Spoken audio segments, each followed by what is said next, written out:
ఇక మన రాజబాబు గారి దగ్గరికి వద్దామండి. ఇది ఓల్డ్ కమేడియన్ రాజబాబు గారు ఉండేవారు కదండి. సేమ్ ఈవేళ ఆయన్ని మనకు గుర్చేస్తాడండి జగన్మోహన్ రెడ్డి గారు. అక్కడికి ఏదో వరదలు వచ్చే ఏలేరు కాలువ ఉప్పొంగింది, రోడ్ల మీద నీళ్ళు వచ్చేసాయనే ఉద్దేశంతో పిఠాపురం వచ్చాడు జగన్మోహన్ రెడ్డి గారు. పిఠాపురం వచ్చి అక్కడ ఏం మాట్లాడుతున్నాడు చూద్దాం. ఒకవేళ మొన్నట్లాగే విజయవాడలో కూడా ఇలాగే తిరిగాడు. అక్కడ ఎవరికైనా కనీసం బిస్కెట్ ప్యాకెట్ అయినా ఇస్తాడా అని చూసాం, ఇవ్వలేదు. కనీసం ఇక్కడన్నా ఇస్తాడు అనుకున్నామండి, ఇక్కడ కూడా ఇవ్వకుండా పైగా ఏం మాట్లాడుతున్నాడు ఒకసారి చూడండి. ఉన్నప్పుడు నువ్వు చేయాల్సిన పని ఏముంది? ప్రజలకు క్షమాపణ చెప్పాలి, చేసిన తప్పు ఇది అని చెప్పి ఒప్పుకోవాలి. ఒప్పుకొని క్షమాపణ ఎందుకంటండి? వరదలు వచ్చినందుకంటండి, వర్షాలు వచ్చినందుకంట. వర్షాలు వచ్చినందుకు చంద్రబాబు నాయుడు గారు క్షమాపణ చెప్పాలంటే ప్రజలకి. అంటే వర్షాలు కూడా రాకుండా పెద్ద పెద్ద చూడండి, జగన్మోహన్ రెడ్డి గారు పెద్ద పెద్ద టెంట్లు వేసేవాడు మీటింగులకి, ఇది వాటర్ ప్రూఫ్ టెంట్లు. అలా మనం మొత్తం రాష్ట్రం మొత్తం మీద వాటర్ ప్రూఫ్ టెంట్లు వేయించలేదు కాబట్టి చంద్రబాబు నాయుడు గారు ఇప్పుడు క్షమాపణ చెప్పాలటండి. మొత్తం రాష్ట్రం అంతా వాటర్ ప్రూఫ్ టెంట్లు వేయించారనుకోండి, పడ్డ వర్షం అంతా అలా తెలంగాణలోనూ ఇటు పక్క వర్షాల్లోనూ ఇంకో పక్కన ఛత్తీస్గఢ్లో ఎలా పడుతుందట. మనకు అసలు వర్షం కూడా పడకుండా ఉండును కదా, నువ్వు ఎందుకు టెంట్లు వేయించలేదు కాబట్టి నువ్వు క్షమాపణ చెప్పొచ్చు అంటాడు జగన్మోహన్ రెడ్డి. వర్షాన్ని ఎవడన్నా ఆపగలడండి? ప్రజలకు మేలు చేసేయడానికి అడుగులు ముందుకు వేయాలి. కానీ ఇవాళ అలాంటి ఆలోచనలు కానీ అలాంటి మంచి కానీ ఈరోజు ఎక్కడా కూడా జరగడం లేదు. ఒక్క రైతు భరోసా కింద సొమ్ము కింద మాత్రమే జగనన్న ప్రభుత్వంలో, వైఎస్ఆర్సీపీ ప్రభుత్వంలో 13,500 రూపాయలు చొప్పున ప్రతి రైతన్నకు ఇచ్చిన సొమ్మే 53,58,000 మంది రైతన్నలకు అక్షరాల 34,288 కోట్ల రూపాయలు రైతు భరోసా సొమ్ము. ఈ పెద్ద మంచి చంద్రబాబు నాయుడు ఏమన్నాడు? ఎన్నికలప్పుడు ఏమన్నాడు? జస్ట్ ఇప్పుడు కామెడీ అంటే అప్పుడు దాకా విమర్శలు, అప్పుడు అలా జరిగింది ఇలా జరిగింది లేని పని బుర్ర జల్లుతాడు. ఈయన మాటలు ఎవరు నమ్మటం మానేశారు పాపం. ఆ విషయం అతనికి తెలియదు ఇంకా, కాబట్టి మామూలుగానే పాఠం అప్పు చెప్పేశాడు. ఎప్పుడన్నా అయితే అతను అధికారంలో ఉన్నప్పుడు పేపర్ తెచ్చేవాడండి. ఇప్పుడు అధికారం పోయిన తర్వాత పెద్ద పుస్తకం పట్టుకొస్తున్నాడు, మొత్తం పుస్తకం అంతా చదివి వినిపిస్తున్నాడు. మరి ఆ వినేవాళ్ళు పాపం అంతసేపు ఎలా విన్నారో నాకైతే అర్థం కాలేదు. ఇక్కడి నుంచి మనోడు ఆయన కామెడీ టర్న్ తీసుకున్నాడు. ఇక్కడి నుంచి అప్పటిదాకా మాట్లాడిన స్టైల్ వేరు, స్లాంగ్ వేరు. జస్ట్ ఇక్కడ వెంటనే రాజబాబు గారిని ఇమిటేట్ చేస్తూ కొత్త స్టైల్, కొత్త స్లాంగ్ దింపాడండి. వేళ ఆశ్చర్యేసింది నాకు కూడా. తాను తన ఎమ్మెల్యేలు డోర్ టు డోర్ క్యాంపెయిన్ చేసేటప్పుడు ఏమన్నాడు? ఇంట్లోకి పోతే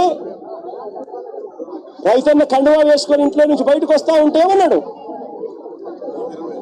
చంద్రన్న వస్తాడు 20,000 ఇస్తాడు. జగన్ అయితే 13,500 కదా. 20 ఈవిడి ఫేస్ చూడండి, ఈవిడి ఫేసు ఇది కనపడుతుంది కదండి, ఈవిడి ఫేస్ కనిపిస్తుంది కదా. ఓకే, ఎవరు? వంగ గీతా విశ్వనాథ్ గారు. ఆవిడ ఫేస్ ఈయనేమో చాలా కష్టపడి కామెడీ ట్రై చేస్తున్నాడు, ఆవిడేమో నవ్వట్లేదు. చూసే నాకే టెన్షన్ వచ్చేస్తుంది. ఆవిడ పక్కనే ఉంది, కనీసం నవ్వితే బాగుండు, కనీసం దాన్ని ఏమంటారండి, ఏదో ఫార్మాలిటీ కన్నా నవ్వితే బాగుండు. నవ్వకపోతుంటే నుడిపోతాడు కదా. ఇప్పుడు అన్నిటికన్నా ఘోరమైన దారుణమైన సిచ్యువేషన్ మనకి ఏంటంటే ఎదురయ్యేది, మనం జోక్ చెప్తే ఎదుటోడు నవ్వకపోవటమే. నవ్వలేదండి ఇంకెలా ఉంటుందండి, భయంకరంగా ఉంటుంది కదా సీన్. వాళ్ళు చూడండి, అన్న మొదలుపెట్టాడు, ఆవిడేమో నవ్వదు. అదే చిన్న చిన్న పిల్లలు కనబడితే ఏమనేవాడు? అదే ఇంట్లో చిన్న చిన్న పిల్లలు కనబడితే ఏమనేవాడు? నీకు 15,000 చుట్టుకెళ్ళి డ్రామా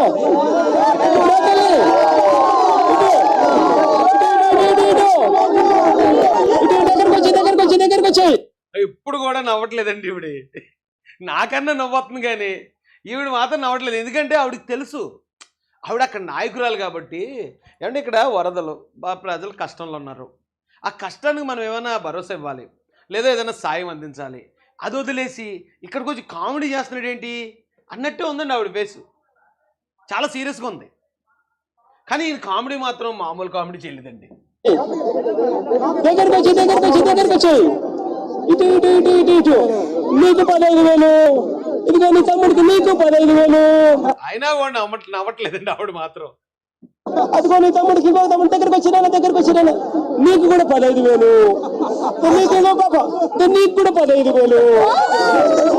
సంతోషమా అని చంద్రబాబు అనేవాడు. అదే మీరు మాత్రం వంగ గీతా విశ్వనాథ్ గారినే చూడండి, ఆవిడ మాత్రం నవ్వట్లేదు. ఈయన ఎంత కామెడీ చేసినా స్థానిక నాయకురాలు కాబట్టి ఆవిడ అంతకుముందు నుంచి కూడా నాయకురాలు ఆవిడ ఎప్పటి నుంచో పాలిటిక్స్లో ఉన్నారు, వేరు పార్టీల్లో ఉన్నా కానీ నిబద్ధత కలిగిన నాయకురాలు.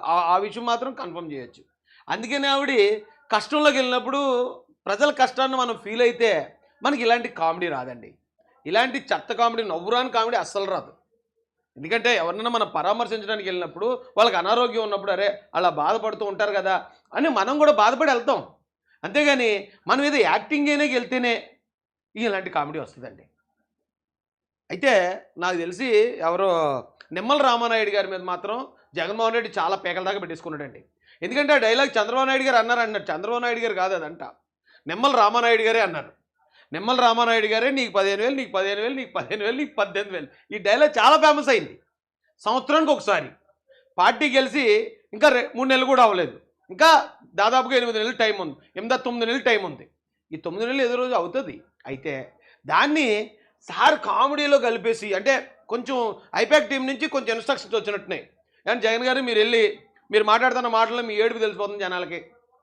మీరు ఓడిపోయారు కాబట్టి మీరు ఏడుమో పెట్టుకుని మాట్లాడుతున్నట్టు, మీరు కన్నింగ్గా మాట్లాడుతున్నట్టు తెలిసిపోతుంది.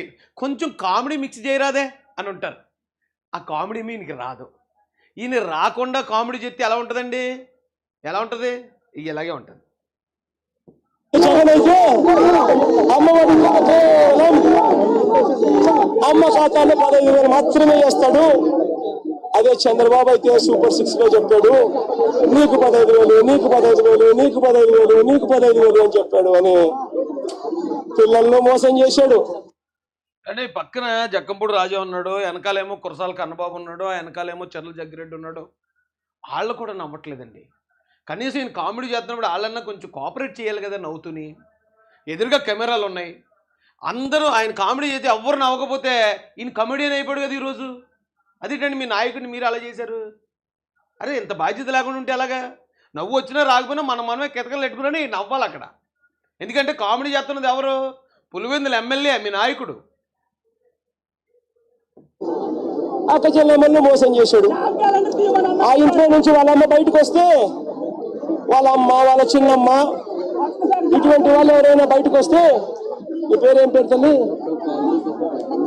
నందిని లాంటి తల్లి బయటకు వస్తే ఇంట్లో నుంచి ఆ తల్లిని చూపించి ప్రతి మహిళకు 18 సంవత్సరాలు నిండిన ప్రతి మహిళకు మా చంద్రన్న సూపర్ 6 లో చెప్పాడు ప్రతి మహిళకు నెలకు 1,500 రూపాయలు చొప్పున, సంవత్సరానికి 18,000, మీకు 18,000.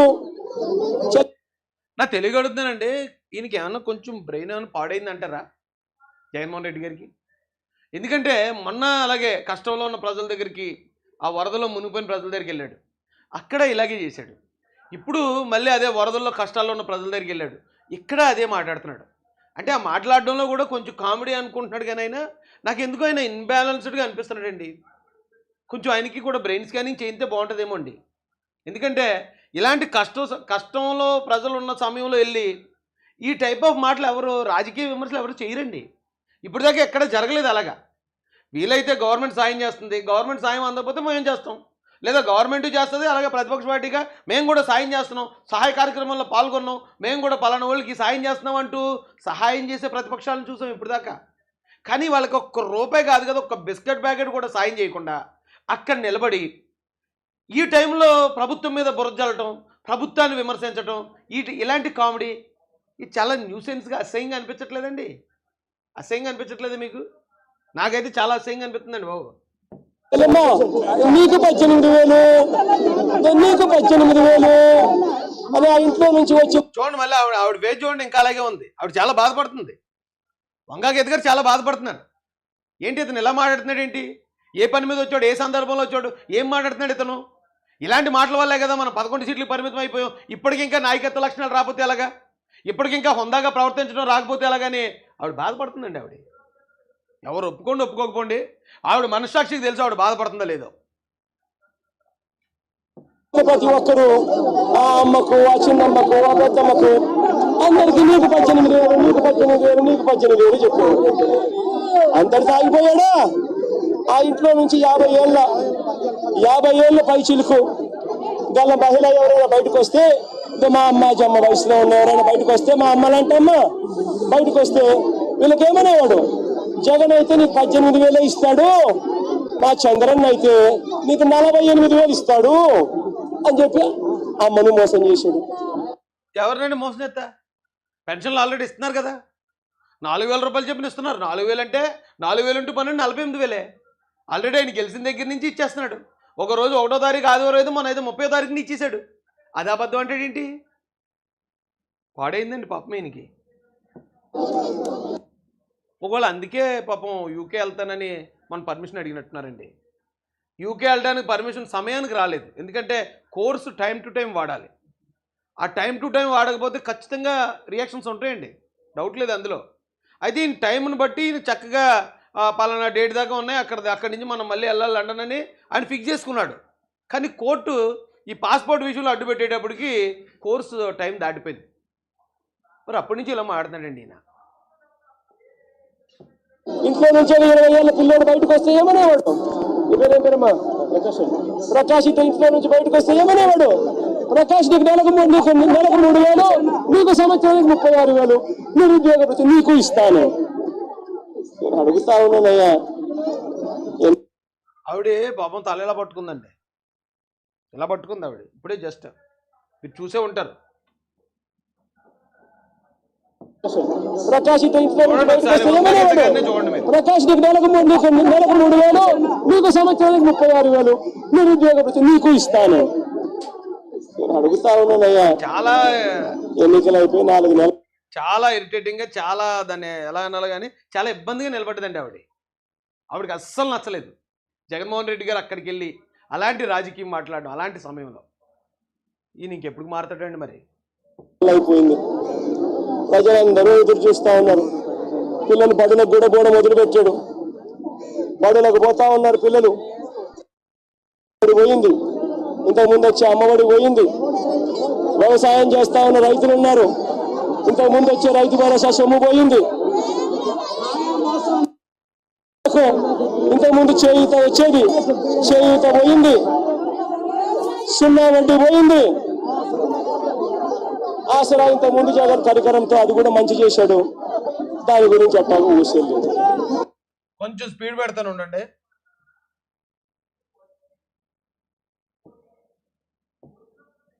నేను అడుగుతా ఉన్నా, ఇంత అన్యాయంగా ఒకవైపున అందరినీ మోసం చేస్తూ, మరోవైపున వాళ్ళ స్కూల్కి వెళ్ళేటప్పుడు వాళ్ళ స్కూళ్ళల్లో వాళ్ళు తినే వాళ్ళ గోడు ముద్ద ఈరోజు నిర్వీర్యమైపోయింది. ఈరోజు గోడు ముద్ద కోసం మంచి తిండి లేక పిల్లలు ఈరోజు హాస్పిటల్లో వెళ్తున్నారు, స్ట్రైకులు చేస్తా ఉన్నారు. గోడు ముద్ద ఈ పిల్లల్ని దారికి వెళ్ళిపోయింది. ఈ పిల్లలకు సంబంధించిన నాడు నేడు ఆగిపోయింది. ఈ పిల్లలకి ఇంగ్లీష్ మీడియం చెప్పే టోఫిల్ క్లాసులు 3వ తరగతి నుంచి చెప్పే టోఫిల్ క్లాసులు ఆపేశారు. ఈ పిల్లలకు తల్లికి ఇవ్వాల్సిన అమ్మఒడి పూర్తిగా ఎగిరిపోయింది. వైద్యం చూసి మార్చిలో ఎన్నికల కోడ్ వచ్చేసింది, అంతే. జనవరి నుంచి ఇప్పుడు దాకా 2,000 కోట్ల పైసలకు ఆరోగ్యశ్రీ బిల్లులు పెండింగ్. ఆరోగ్య ఆసరా ఊసేలేదు. 104, 108కి సంబంధించిన జీతాలు చంద్రబాబు ముఖ్యమంత్రి అయిన తర్వాత వాళ్ళకి జీతాలు రాల. అసలు ఈయనకి నిజంగానే బ్రెయిన్ అయితే కొంచెం చిప్ అయితే దుబ్బైందండి. ఎందుకంటే ఆయన గెలిచి ఇంకా 3 నెలలు కూడా అవ్వలేదు. అందులో దాదాపు ఒక 15 రోజులు 20 రోజుల నుంచి ఈ వరదలు, ఆయనేమో ఆ వరదల్లో సహాయ కార్యక్రమాల్లో ఉన్నాడు. ఆయన గెలిచి ఇంకా కనీసం 3 నెలలు కంప్లీట్ అవ్వకుండా ఇతను ఇంటింటికి తిరిగి ఎక్కడెవడు కష్టంలో ఉన్నాడో, ఎక్కడెవడు చచ్చిపోయాడు, ఎక్కడ శవం దొరుకుతుంది ఆ శవాల దగ్గరికి వెళ్ళి, లేకపోతే ఎవడు కష్టంలో ఉన్నాడో ఆ కష్టాల దగ్గరికి వెళ్ళి, అక్కడికి వెళ్ళి వెకిలిన వాళ్ళని అవ్వడం, ఎకఎకలాడడం, ఇక రాజుబాబు గారిలోకి ఇలాంటి కామెడీ చేయటం ప్రభుత్వం మీద. ఇది ఇంకా గవర్నమెంట్ స్థాపించి 3 నెలలు అవ్వలేదండి ఇంకా. అప్పుడు అసలు ఈ బాబోయ్ నాకు మెంటలు వచ్చేస్తుందండి బాబు.